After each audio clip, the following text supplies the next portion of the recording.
boa noite. Boa noite. A Rússia intensifica os bombardeios às cidades portuárias do sul da Ucrânia e à capital Kiev. Deixa toda a população civil que ainda continua morando aqui completamente insegura em relação a onde será o próximo alvo.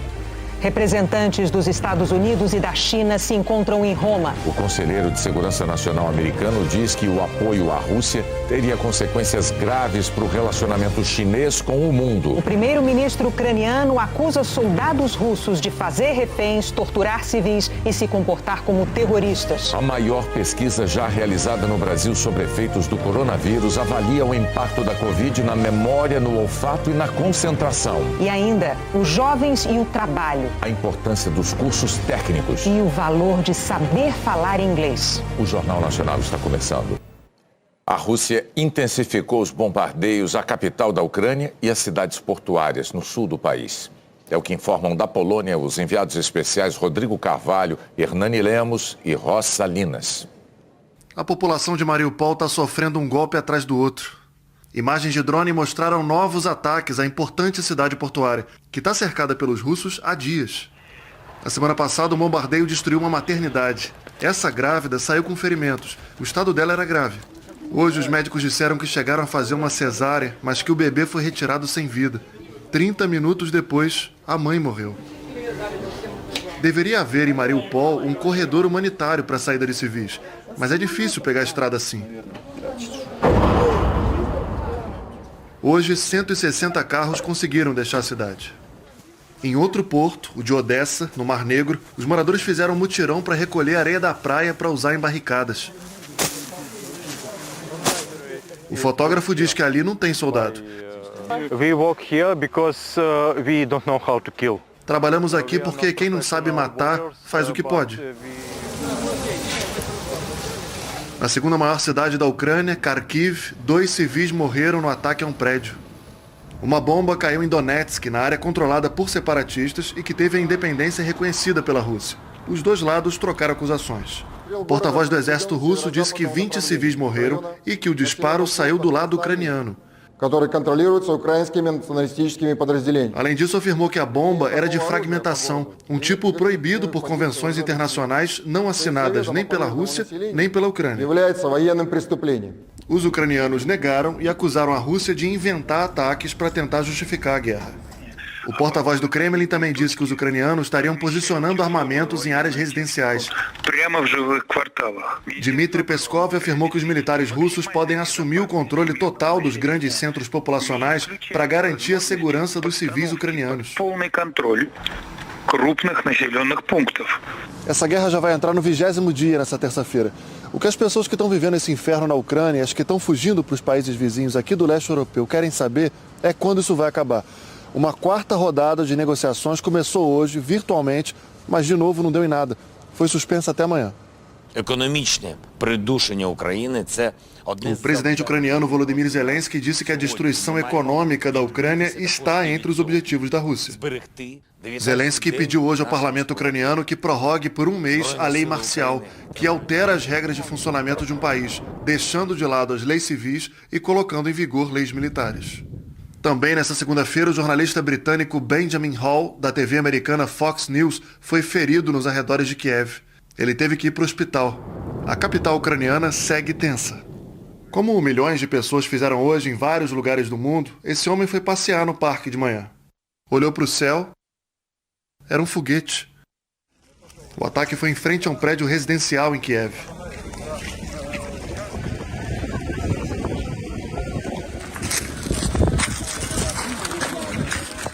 Essa é a guerra de Vladimir Putin contra a Ucrânia, disse o prefeito Vitaly Klitschko.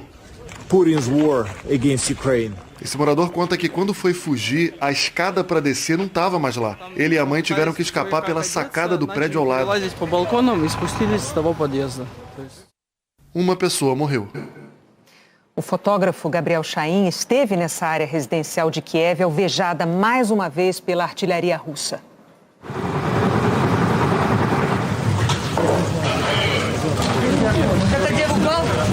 Давай сейчас проверим заново.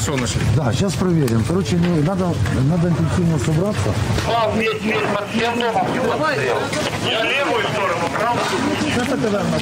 Aqui no edifício residencial em Kiev, no bairro de Obalon, que foi atingido hoje às 5 horas da manhã por artilharia.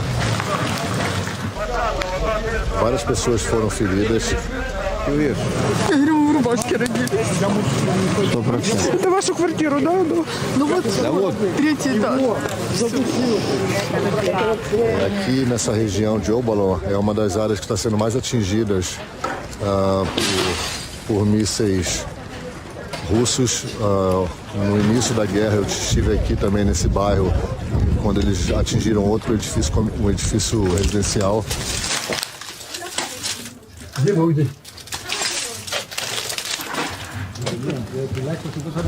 E a destruição aqui é bastante grande.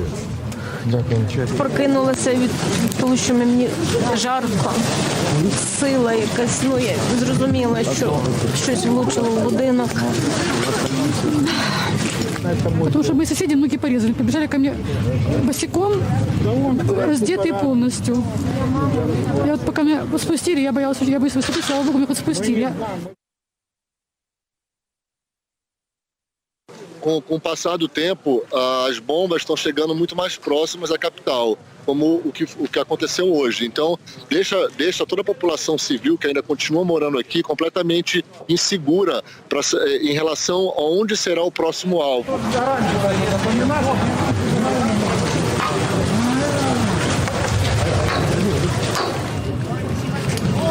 Все страдают, вся Украина. От чего? Этого агрессора блядского. Нет, слов.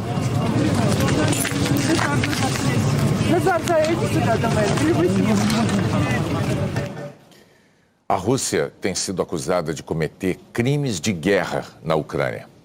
Porque, sim, existem regras numa guerra. Não é um vale-tudo. A população civil como alvo de ataques. Bombardeios a prédios residenciais. A hospitais. Qual o limite de uma guerra? O parâmetro é o direito internacional.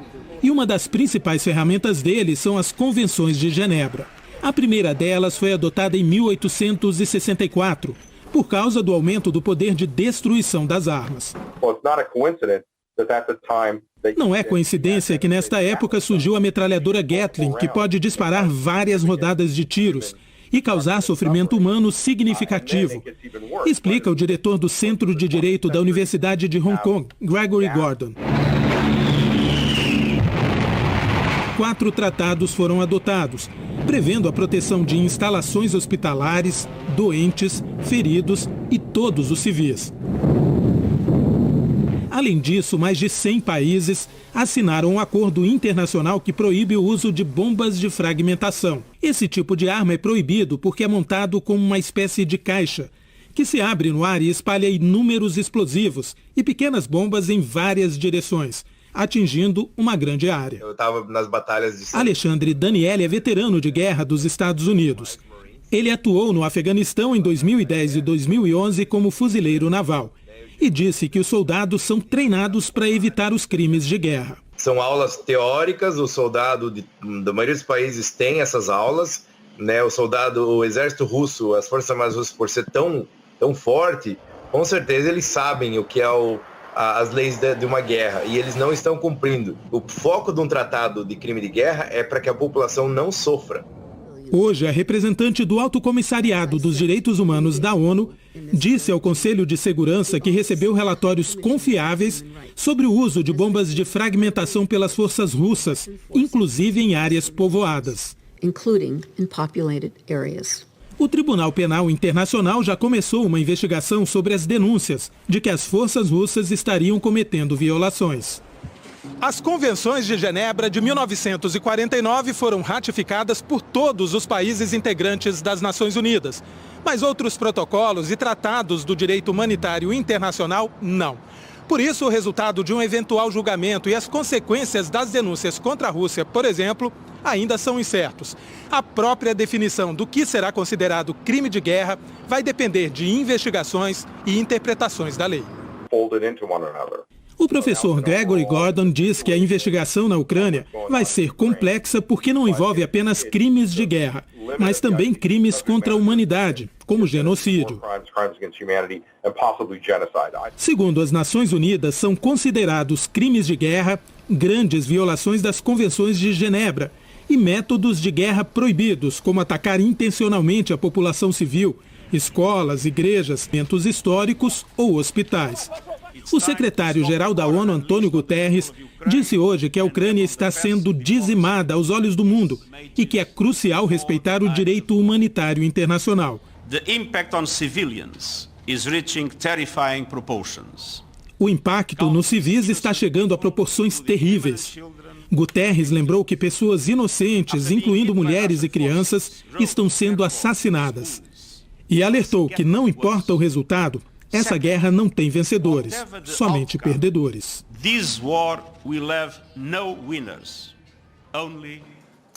Representantes da China e dos Estados Unidos se reuniram hoje em Roma para discutir o papel chinês no conflito entre Rússia e Ucrânia.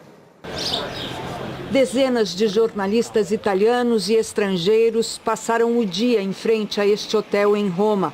Lá dentro acontecia uma conversa fechada entre o conselheiro de segurança nacional americano, Jake Sullivan, e o chefe da diplomacia do Partido Comunista Chinês, Yang Jiechi.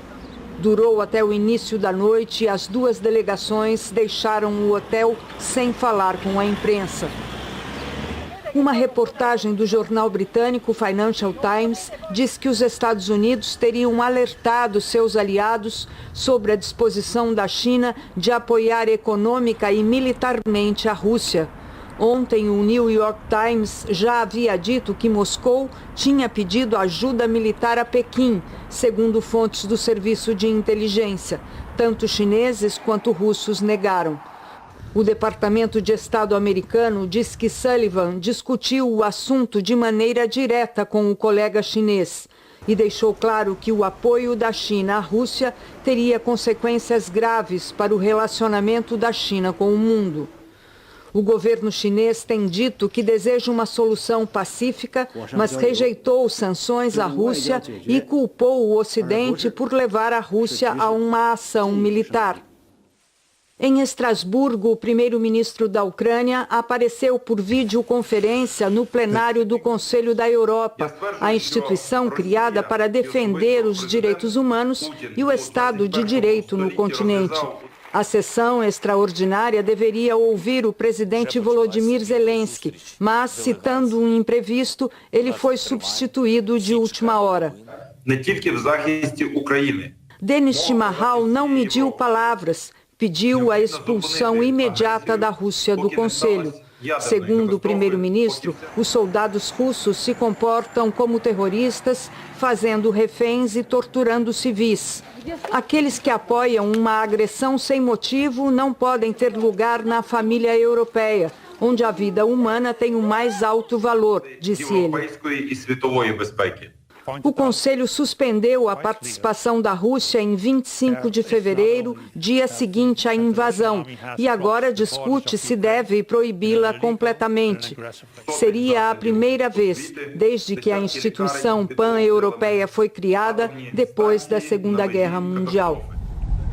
O primeiro-ministro alemão Olaf Scholz chegou hoje à Turquia para a primeira visita oficial desde que assumiu o cargo. Mais de 3 milhões de turcos vivem na Alemanha. Além dos laços que unem os dois países, os líderes concordam com a condenação absoluta do ataque russo à Ucrânia, disse o premier alemão. Scholz acrescentou que o bloqueio da passagem de navios pelo Estreito de Bósforo é uma contribuição muito importante para conter o conflito na Ucrânia. Foi através da diplomacia turca que os ministros das Relações Exteriores da Rússia e da Ucrânia se reuniram na semana passada pela primeira vez desde que a guerra começou. A União Europeia aprovou formalmente o quarto pacote de sanções econômicas à Rússia, anunciado na sexta passada. A revogação do status de nação favorecida poderia abrir a porta para taxar os produtos exportados pela Rússia. A União Europeia quer ainda a suspensão da Rússia de organismos multilaterais como o Banco Mundial e o FMI. Uma mulher invadiu o estúdio de um programa de TV na Rússia para protestar contra a invasão da Ucrânia. Ela carregava um cartaz que pedia o fim da guerra e acusava o canal estatal de mentir. Num vídeo gravado antes do protesto, a funcionária da TV disse que tinha vergonha de trabalhar ali, espalhando propaganda do Kremlin, e acabou presa. Na Rússia, quem chamar a invasão da Ucrânia de guerra pode pegar até 15 anos de cadeia. O Itamaraty informou hoje que pelo menos 210 brasileiros conseguiram deixar a Ucrânia para países vizinhos, principalmente Polônia e Romênia, com apoio de embaixadas brasileiras. Segundo o governo, 47 voltaram para o Brasil em voos da Força Aérea ou em voos comerciais pagos com recursos públicos. 19 brasileiros cadastrados na embaixada permanecem na Ucrânia. 12 deles não querem deixar o país. O Ministério recomendou aos que desejam sair que entrem em contato com o escritório de apoio em Lviv e desaconselhou enfaticamente a ida de brasileiros para a Ucrânia até que haja condições suficientes de segurança por lá. O principal índice da Bolsa de Valores brasileira fechou o dia em baixa, acompanhando a queda nos preços do petróleo e do minério de ferro no mercado internacional.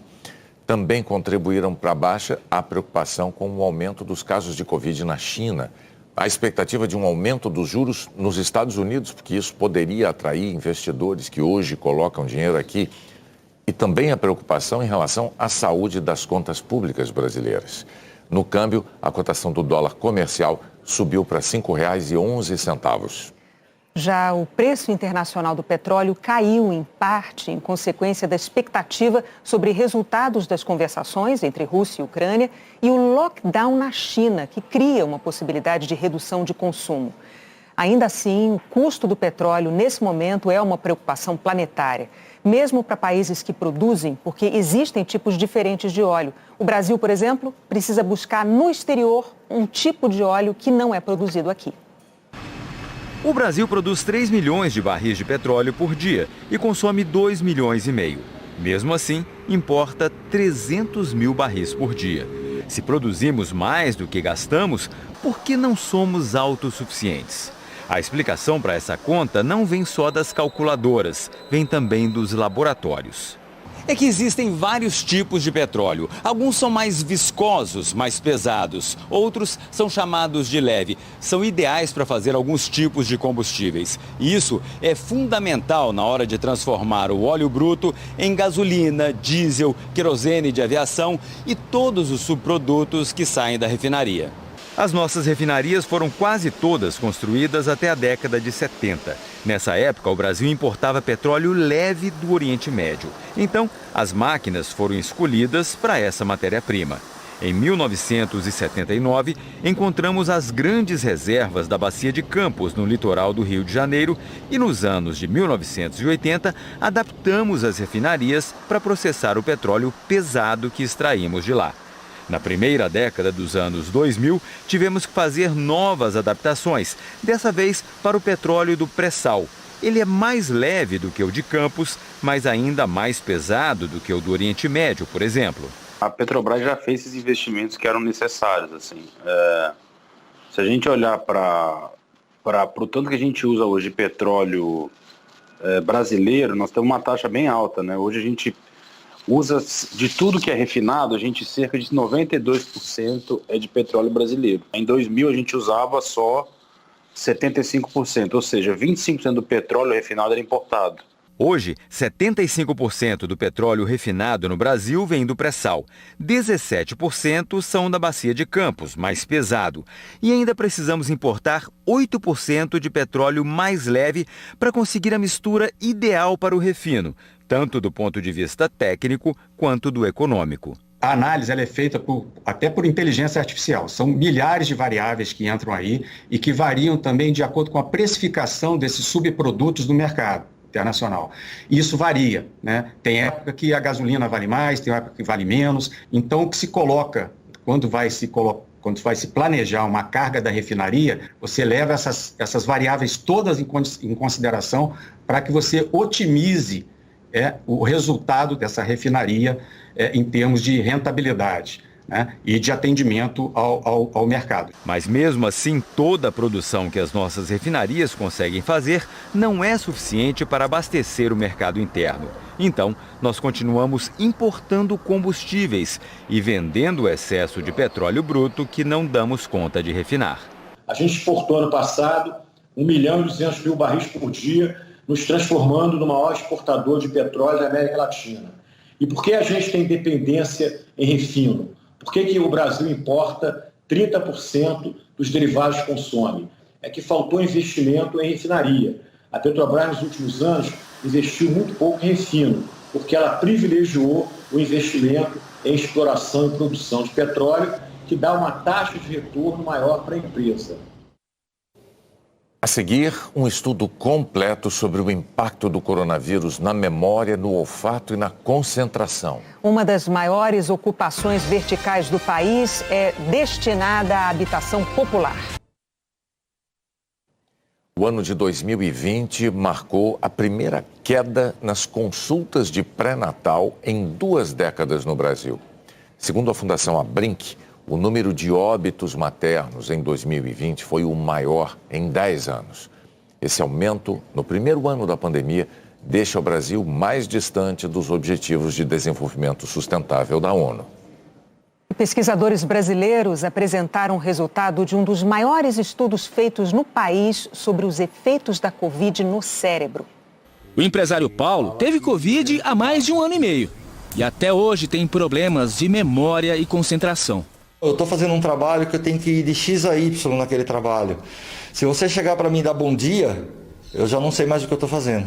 Para compreender o mecanismo de infecção da Covid no cérebro, o Laboratório de Neuroproteômica da Unicamp coordenou o maior estudo já feito no Brasil, reunindo 80 pesquisadores. No HC da Unicamp, foram analisadas 81 ressonâncias de pacientes que apresentaram sintomas leves da doença 2 meses antes do exame.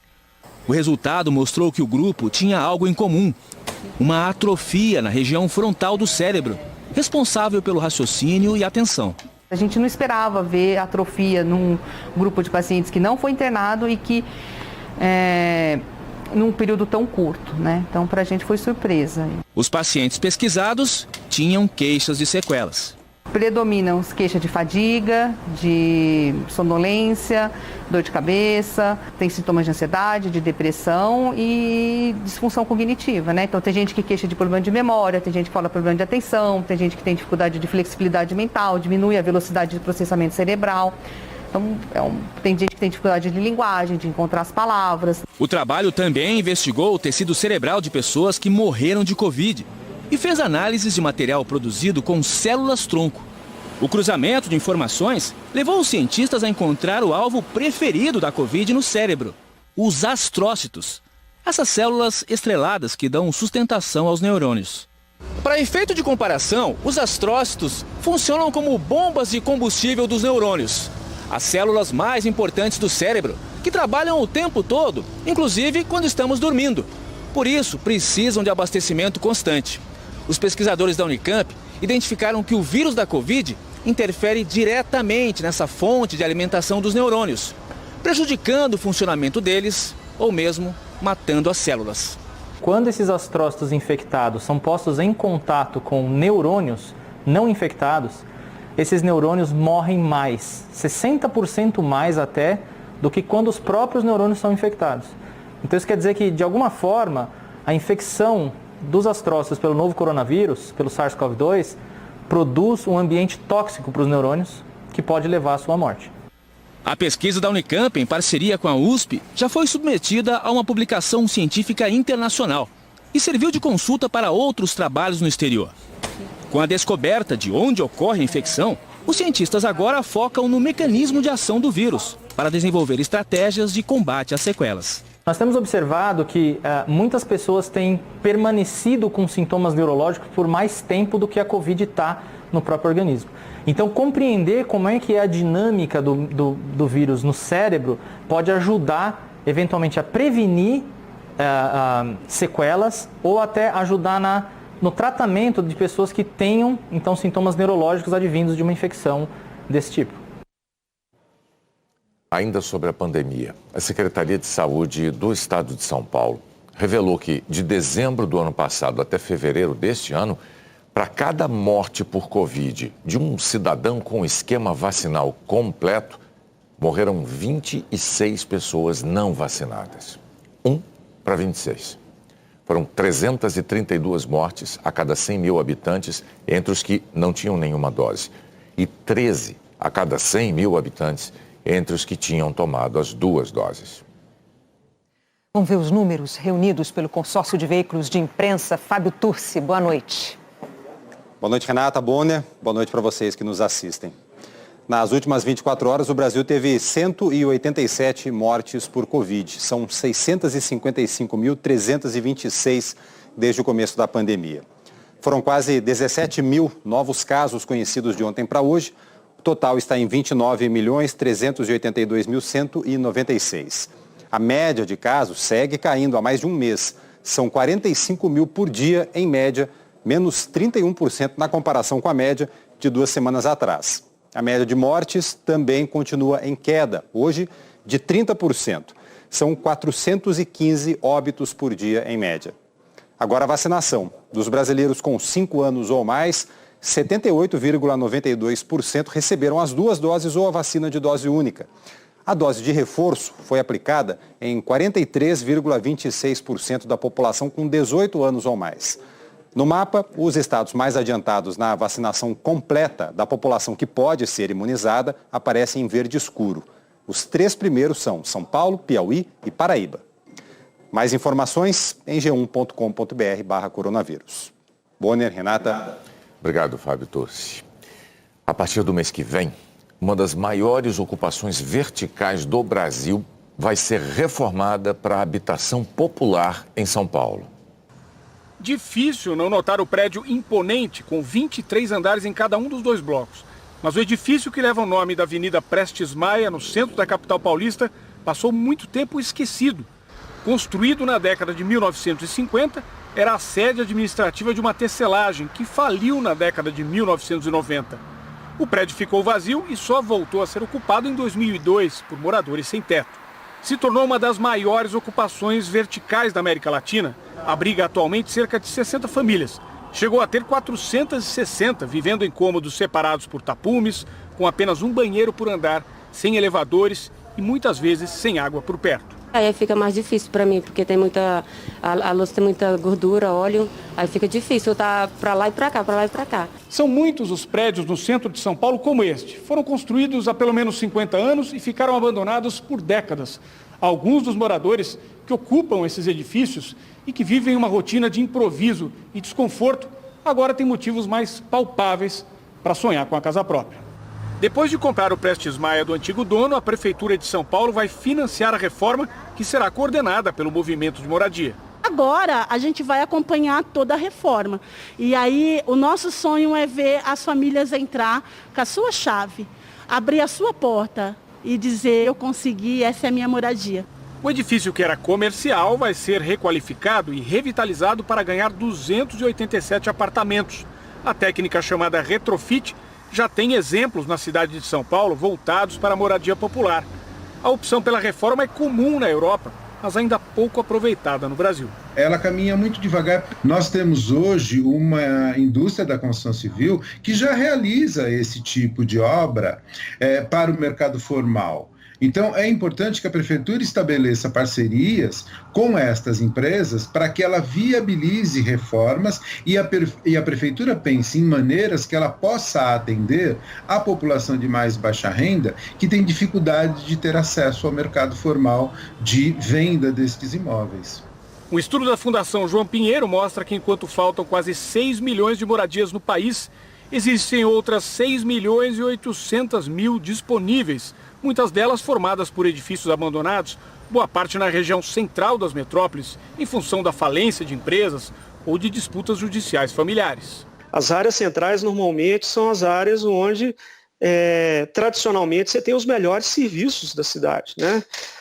Sejam os serviços de água, de luz, de transporte. É um desperdício você ter, né, por um lado, habitações com acesso mais próximo aos empregos, à infraestrutura de educação, de saúde, e não está sendo utilizado. E por outro lado, você tem toda essa população com essas grandes necessidades habitacionais. Os novos apartamentos vão ter entre 30 e 50 metros quadrados e vão ficar assim. Vão morar no prédio as 60 famílias que estão na ocupação e outras 227 que já moraram lá. João não vê a hora de viver no apartamento novo. Parede de alvenaria, tomada, luz bonitinha, banheiro próprio para você tomar seu banho, a sua cama ali, um móvel planejado. Aí você chega, opa, cheguei aonde eu queria chegar. A Prefeitura de São Paulo declarou que vai adquirir mais imóveis ainda este ano para transformar em prédios residenciais para a população de baixa renda. A Presidência da República declarou ao Supremo Tribunal Federal que não pagou pela viagem do vereador Carlos Bolsonaro à Rússia. No mês passado, o vereador do Republicanos integrou a comitiva do pai, o presidente Jair Bolsonaro. A presidência não informou quem arcou com as despesas de Carlos Bolsonaro nem a agenda de compromissos oficiais dele. Na semana passada, a Câmara Municipal do Rio declarou ao Supremo que não pagou pela viagem do vereador. Foi o ministro do STF, Alexandre de Moraes, quem pediu os esclarecimentos no inquérito sobre a milícia digital que ataca instituições da democracia, como o próprio STF e o sistema eleitoral brasileiro. Alexandre de Moraes deu 5 dias, ordenou também a prisão preventiva do blogueiro. O Congresso peruano aprovou a abertura de um processo de impeachment contra o presidente Pedro Castillo. Ele está no poder há 7 meses e meio. Castillo é o terceiro presidente a enfrentar um processo desse tipo em menos de 4 anos. O pedido recebeu apoio da maioria conservadora do parlamento, que alega a incapacidade moral de Castillo para o cargo. A seguir, os jovens e o trabalho. A importância dos cursos técnicos. E o valor de saber falar inglês. Manifestantes cobraram hoje o esclarecimento da execução da vereadora Marielle Franco e do motorista Anderson Gomes. Uma faixa em frente à Câmara Municipal do Rio lembrava os 4 anos do crime. No Tribunal de Justiça, as famílias pediram acesso ao processo.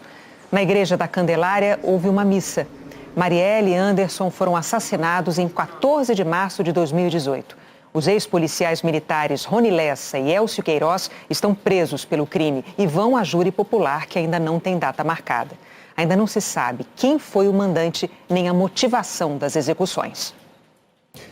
A Justiça Eleitoral começou hoje uma campanha para estimular a participação dos jovens nas eleições de outubro. Com o celular, o Pedro Gabriel pesquisa como tirar o primeiro título. Está decidido a ir às urnas. Eu penso que é muito importante, mesmo com pouca idade, você já dá sua opinião, porque cada voto importa para a sociedade. Dá para resolver tudo pela internet. É só entrar no site do Tribunal Superior Eleitoral ou dos Tribunais Regionais Eleitorais. O prazo para qualquer brasileiro tirar, regularizar ou atualizar o documento termina no dia 4 de maio. Mas esta semana a Justiça Eleitoral está dando atenção especial aos jovens de 16 e 17 anos. É a Semana do Jovem Eleitor. Até sexta serão várias palestras em escolas e na internet sobre a importância do voto. A agenda fica nos sites dos TRS. Hoje, um evento online reuniu mais de 2.000 jovens vinculados ao Centro de Integração Empresa-Escola. Os jovens, eles constituem uma parcela muito importante da nossa sociedade e é um público que tem demandas políticas bastante específicas, tais como educação e o mercado de trabalho. Então, se eles quiserem influenciar políticas públicas para o fomento dessas ações que são muito caras para esse público, a maneira mais fácil que eles têm de fazer é por meio da política e do voto. E para isso eles precisam tirar o título. Mais de 800 mil jovens entre 16 e 17 anos já têm o título de eleitor, segundo a Justiça Eleitoral.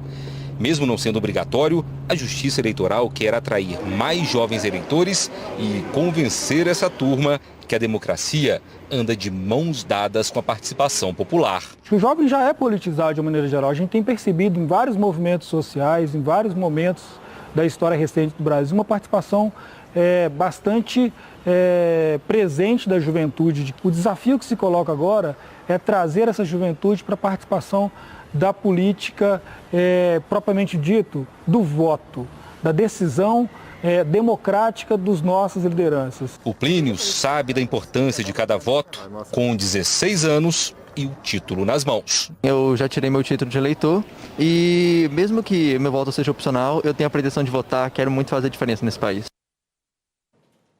Uma pesquisa com empresas e com jovens brasileiros mostrou a importância de ter feito um curso técnico na hora de se candidatar a um emprego. O José Saturnino tem 20 anos e viveu todas as incertezas de quem tenta entrar no mercado de trabalho pela primeira vez. Eu não sabia como funcionava muito bem. Para superar os obstáculos, ele decidiu fazer um curso técnico em eletrônica. Há 2 meses conseguiu uma vaga na área de criação dessa startup. Os conhecimentos que eu adquiri sobre lógica de programação me ajudaram bastante. Um estudo feito pela Fundação Roberto Marinho, Arimax e Itaú Educação e Trabalho analisou o papel da formação técnica na inclusão de jovens no mercado de trabalho. Tanto os jovens quanto as empresas concordam que a falta de qualificação é uma barreira na hora da contratação. 37% das empresas disseram que é difícil ou muito difícil contratar jovens do ensino médio. As principais dificuldades são falta de qualificação e de comprometimento. Já os jovens apontam que a escola os prepara pouco ou nada para o mercado de trabalho. O secretário-geral da Fundação Roberto Marinho, João Alegria, diz que também é preciso melhorar a relação entre jovens e empresas. Existe um desafio grande para que os jovens entendam melhor o que é trabalhar, o que é um ambiente de trabalho, como é que você se porta lá. Mas também existe um desafio do ponto de vista das empresas para que elas se aproximem mais de culturas juvenis e possam, inclusive, entender que ali há oportunidades interessantes para elas. 42% das companhias disseram que têm jovens com formação técnica em seus quadros e que, além de permanecer no emprego, eles evoluem de cargo. E 61% afirmaram que pelo menos um gestor já ocupou o cargo técnico. Kleber Hassi, diretor de recursos humanos, diz que o curso técnico também ajuda quem sonha com um curso superior. Para nós, o curso técnico ele é uma etapa importante para a universidade, na sequência, potencializar a performance e o conhecimento desse jovem, né? Eles não concorrem entre si, eles são complementares. O último censo escolar mostra que de cada 100 jovens brasileiros com idades entre 18 e 27 anos, 60 concluem o ensino médio e apenas 5 têm acesso ao ensino técnico. O Plano Nacional de Educação prevê a criação de 5 milhões e 200 mil vagas para formação técnica até 2024. Mas, no ritmo atual, levaremos 60 anos para atingir essa meta. João Alegria acredita que um esforço conjunto pode acelerar a formação desses jovens que o mercado de trabalho tanto precisa. Se o país souber se organizar corretamente e ter uma velocidade de implementação do novo ensino médio, em pouquíssimo tempo nós podemos ver ampliada de forma significativa a oferta de possibilidade de formação técnica em nível médio no Brasil. A educação pública é um dever de Estado, é um compromisso de todos na sociedade, mas as empresas podem ter um papel de protagonistas nesse processo, que durante os cursos os jovens possam frequentar um ambiente de trabalho, ter contato a profissionais das empresas, uma série de possibilidades, né? Na hora de procurar uma vaga de emprego, o domínio do inglês também faz falta. A periferia de uma grande cidade brasileira é o lugar de onde esse empresário veio e para onde ele quis voltar. Aluno de escola pública, Gustavo só descobriu a importância do inglês quando fez falta. Ele quer mudar essa história com um modelo de negócio que torna acessível o ensino da língua. É um negócio de impacto, porque mais do que ensinar inglês, a gente acredita que se a gente dá a oportunidade para as pessoas que mais precisam, elas mudam o mundo. Now let's move on to the next slide. Na prova de inglês, a população brasileira vai mal. No ranking de proficiência, com 112 países, ficamos na posição 60, atrás da Argentina e do Chile, e muito distantes de Portugal, país que também fala português.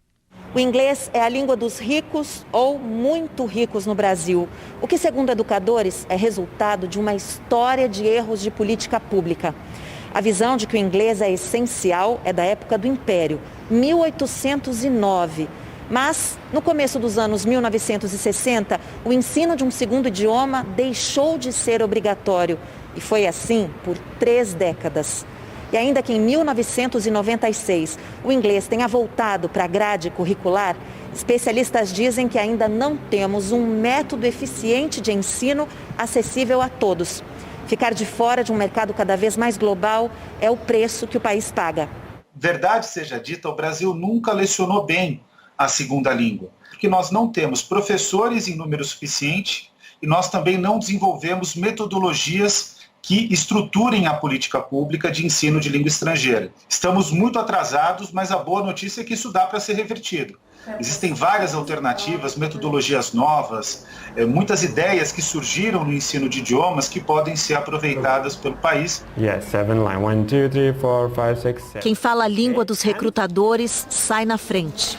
Dados de uma agência de recrutamento revelam que o estagiário ou o trainee com inglês fluente ganha mais que o dobro do que o colega de função com inglês básico. Profissionais com diploma de curso superior recebem 65% a mais e, se for diretor, 90% a mais. As empresas, elas buscam os profissionais que tenham a capacidade técnica para fazer aquela função e que também consigam se comunicar aí com os outros países e com os profissionais que estão alocados em outros países, especialmente no trabalho remoto.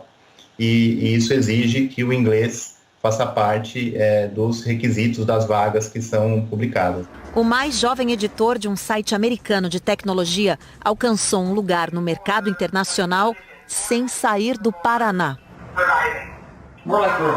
Se eu for comparar com um cargo parecido aqui no Brasil, o salário, né, comparado aí com a cotação, chega a ser 5, 6 vezes maior do que uma pessoa no mesmo cargo que eu ganho aqui no Brasil. Se eu não tivesse um domínio ali da língua para escrever os meus textos, eu não conseguiria ter esse trabalho que eu faço hoje.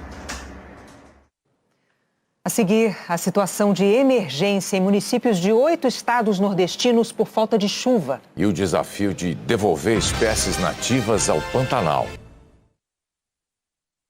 Dezenas de cidades alagoanas estão sofrendo os efeitos da seca. Na terra seca não tem comida. Os animais sofrem com os efeitos da estiagem. Quando falta o comerzinho para os bichinhos, aí a gente tem que caçar um jeito de arrumar uns capinzinhos onde tem e botar para os bichos comer. Dos 9 estados do Nordeste, 8 têm municípios em situação de emergência por causa da seca ou estiagem. Apenas o Maranhão não enfrenta a falta d'água no campo.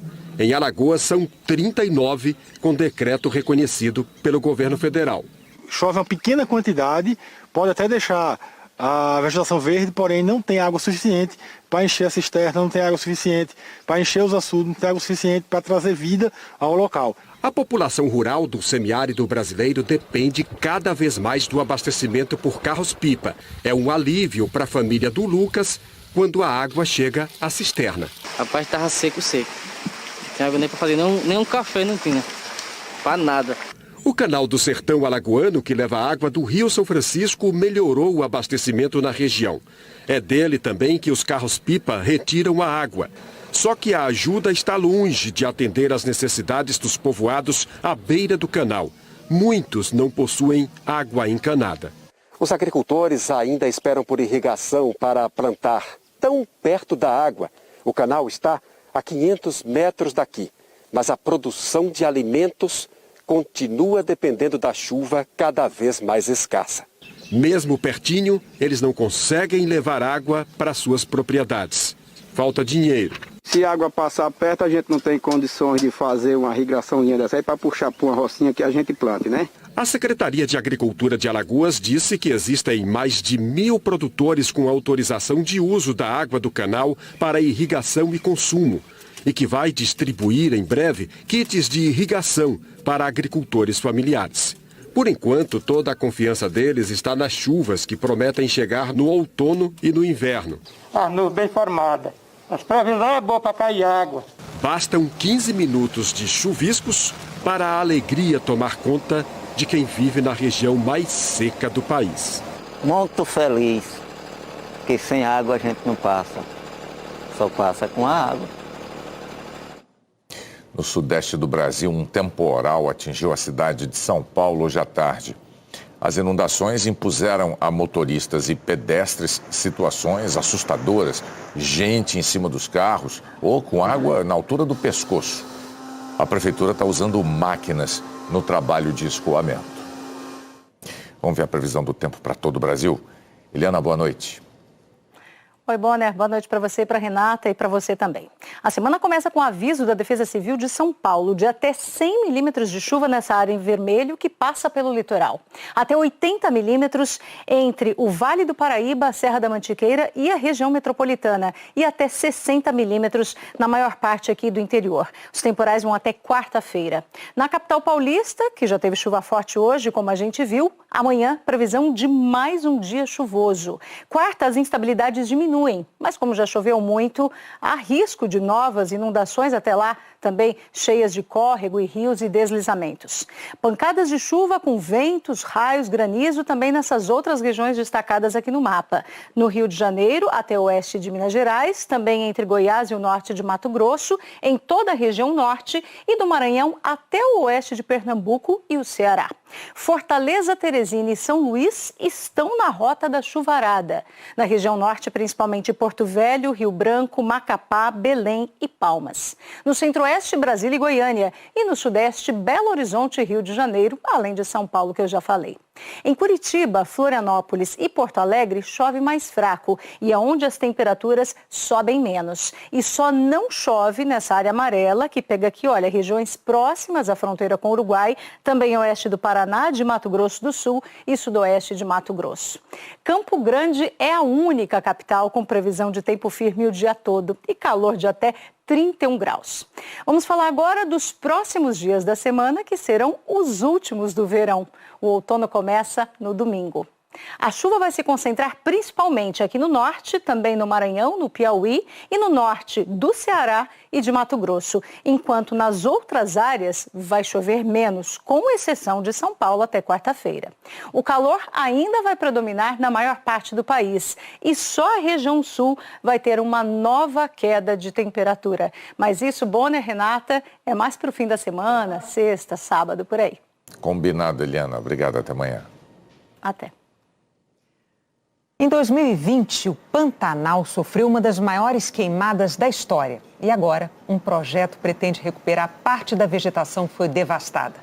Dona Natalícia dedica parte do dia à nova atividade. Ela faz parte do grupo de pantaneiros selecionados para o cultivo de plantas nativas do projeto Aquarela Pantanal. Limpar nosso canteiro e cuidar, ver se não tem insetos, né? Porque muitas pragas às vezes bate aqui, nós estamos sempre atentos, cuidando. Ele é um projeto neto porque consiste em produção de mudas do bioma pantaneiro. São espécies que não se encontram em grande escala no mercado. O projeto começou em abril do ano passado e envolve 2 comunidades tradicionais pantaneiras. As famílias envolvidas recebem bolsa auxílio e orientações para a coleta de sementes, manejo, plantio e comercialização de mudas. Tira a muda maior para um lado e a muda menor para um outro lado, para favorecer a iluminação nessa muda menor e ter um desenvolvimento competitivo com as mudas maiores. O projeto, criado pela iniciativa privada com o apoio da Universidade Federal de Mato Grosso e instituições parceiras, surgiu de uma necessidade. Em 2020, o Pantanal sofreu o maior incêndio das últimas décadas. A maior reserva particular do patrimônio natural do país, que fica em Poconé, com 108 mil hectares, teve 93% da área destruídos pelo fogo. Aqui estão sendo plantadas 40 mil mudas nativas. O fogo foi muito intenso. O que pode acontecer é que algumas espécies elas acabem não conseguindo renascer, né? E aí a gente tem um processo que é espécies que são mais invasoras, que crescem mais rápido, dominar um território. A gente já está com outros contatos para fazendas próximas, beira do rio também. O pessoal quer fazer um reflorestamento, então assim, com fazendeiros, com pessoas que já são dos entornos, né? Então a gente já está com esse processo de negociação para as próximas etapas de mudas para comercializar com eles. As famílias participam de todas as etapas de produção e sabem o quanto este trabalho é importante. Eu penso que se a gente não fazer alguma coisa de imediato para recuperar e para conservar, preservar o nosso Pantanal, no futuro, os nossos filhos, netos, bisnetos, não vai ter essa beleza que temos hoje. Precisamos cuidar. O Jornal da Globo é depois de Tela Quente. Boa noite. Boa noite, até amanhã. Fala rapaziada, beleza? Aqui quem fala é o Diego, aqui do canal Diego Esportes. E tô chegando pra te avisar que hoje tem Mallorca e Real Madrid pela 28ª rodada do Campeonato Espanhol. E no vídeo de hoje você vai saber tudo sobre essa partida, as principais e últimas informações da equipe do Mallorca e também as últimas notícias da equipe do Real Madrid. O Mallorca, que vem de derrota no campeonato, precisa da vitória, porque já começa a ver de perto a zona de rebaixamento. Já o Real Madrid, vencendo a partida hoje, pode abrir 10 pontos de vantagem para o vice-líder e encaminhar o título do Campeonato Espanhol. Então, se você é torcedor do Mallorca ou torcedor do Real Madrid, já faça o convite. Se inscreva agora aqui no nosso canal, já vai deixando o seu like no vídeo para nos ajudar. Ativa também o sininho de notificação para você receber nossos próximos vídeos e comenta embaixo o seu palpite. Porque encerrando a 28ª rodada do Campeonato Espanhol, Mallorca e Real Madrid medem forças num duelo que pode manter os merengues com 10 pontos de vantagem no Campeonato Espanhol. Principal adversário na disputa pelo título nacional, o Sevilla vem de 2 empates consecutivos e, portanto, afastou consideravelmente da disputa do título espanhol. E para coroar o favoritismo, o Real está esbanjando confiança depois da histórica classificação às quartas de final da Champions League com um show de Karim Benzema. De volta à elite do Campeonato Espanhol na atual temporada, o Mallorca tenta de tudo para evitar a queda precoce. A missão, contudo, promete ser das mais complicadas. Com 4 derrotas nos últimos 5 jogos, Garcia e seus comandados estacionaram nos 26 pontos. E hoje estão a 2 pontos de distância do Cádiz, que é o primeiro clube no Z3. Do lado do visitante, o Real está no auge. Além da classificação histórica às quartas da Champions, os merengues estão com o título nacional encaminhado, já que o vice-líder Sevilla vem de 3 empates nos últimos 5 jogos. Pelo lado do Mallorca, o treinador Luis Garcia terá desfalque hoje de Manolo Reina, o Rodrigo Bataglia, eles estão suspensos, o Grave está com Covid-19 e o Higuino Ruiz está lesionado. Portanto, a provável escalação hoje do Mallorca deve ter Sérgio Rico, Maffeo, Valente, Jailo e Jaume Costa, Sevilla, Baba, Kubo e Ángel, Dani Rodrigues e Muriqui. Já pelo lado do Real, Carlo Ancelotti vai poder contar com o Mendy e com o Casemiro. Toni Kroos, que está se recuperando de um problema no tendão, deve ser substituído pelo Eduardo Camavinga. Nacho, Éder Militão e Benzema tiveram pequenos problemas físicos ao longo da semana, mas devem estar disponíveis para o jogo de hoje. Portanto, a provável escalação do Real deve ter Courtois, Carvajal, Éder Militão, Alaba e Mendy, Camavinga, Casemiro e Modric, Asensio, Benzema e Vinícius Júnior. O jogo de hoje vai ser apitado por José Maria Sánchez Martínez. O jogo vai ser realizado no estádio Iberostar, em Mallorca. Atualmente, a campanha do Mallorca, né, a 16ª colocação, são apenas 6 vitórias, 8 empates e 13 derrotas. São 26 gols marcados e 45 sofridos, um saldo aí de menos 19. Já o Real Madrid, líder, tem 19 vitórias, 6 empates e apenas 2 derrotas. São 56 gols marcados e 21 sofridos, um saldo positivo de 35. Na rodada passada, o Mallorca fora de casa perdeu para o Celta de Vigo pelo placar de 4-3 e o Real Madrid bateu a Real Sociedad pelo placar de 4-1. Aí na próxima rodada, o Mallorca fora de casa vai enfrentar o Espanhol e o Real Madrid faz o Superclássico em casa com o Barcelona. Essa rodada que vai acontecer no domingo, dia 20. Então é isso aí, rapaziada. Desejamos a todos um ótimo jogo, que vençam melhor, fiquem todos com Deus e até a próxima.